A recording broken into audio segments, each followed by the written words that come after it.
नमस्कार, आपण पाहता हिरकणी न्यूज. हिरकणी न्यूज प्रत्येक क्षण ताज्या घडामोडी आणि महत्त्वाच्या प्रत्येक बातमीसाठी नेहमी तत्पर. झेडपीचे उत्पन्न वाढीचे स्वप्न धुळखात. सांगली जिल्हा परिषदेचे उत्पन्न वाढावे या उद्देशाने मिरजेतील मार्केट यार्ड येथे पंचायत समिती विश्रामगृहाच्या पश्चिम बाजूस 5 वर्षापूर्वी सुमारे 70 लाख रुपये खर्च 12 गाळे उभारण्यात आले. मात्र शौचालयासह किरकोळ कामाअभावी हे गाळे वापराविना पडून आहेत. निधी अभावी उत्पन्नवाढीचे स्वप्न आज धुळखात आहे. त्यामुळे यंत्रणेच्या कारभारावर प्रश्नचिन्ह उपस्थित होत आहे. जिल्हा परिषदेचे अंदाजपत्रक मुळात कमी आहे. तसेच हे अंदाजपत्रक शासनाकडून मिळणाऱ्या निधीवर अवलंबून आहे. स्वीय निधीचा भक्कम आधार मानले जाणारे ठेवीवरील व्याजाचे उत्पन्न आता बंद होण्याच्या मार्गावर आहे. त्यामुळे उत्पन्नाचे स्रोत वाढवणे हा एकमेव पर्याय आहे. मोकळ्या जागा विकसित करणे, गाळे उभारून भाड्याने देणे असे पर्याय आहेत.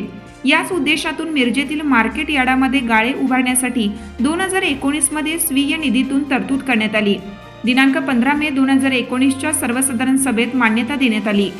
एकूण 12 गाळे उभारण्यासाठी दिनांक 11 सप्टेंबर 2019 मध्ये कार्यारंभ आदेशही देण्यात आला. दिनांक 10 सप्टेंबर 2020 मध्ये 75,23,000 रुपये खर्च करून 12 गाळ्यांचे काम पूर्ण करण्यात आलं. दरम्यान गाळे उभारणीनंतर त्यांच्या मूलभूत सुविधा उपलब्ध नसल्याचे समोर आले. त्यानंतर शौचालयाच्या बांधकामासाठीची निधीची मागणी करण्यात आली.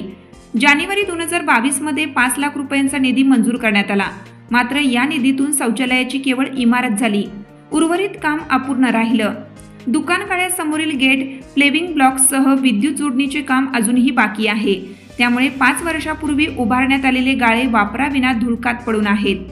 किरकोळ निधी अभावी गाळे वापराविना असल्याने प्रशासनाच्या नियोजन शक्तीवरच प्रश्नचिन्ह उपस्थित झाले.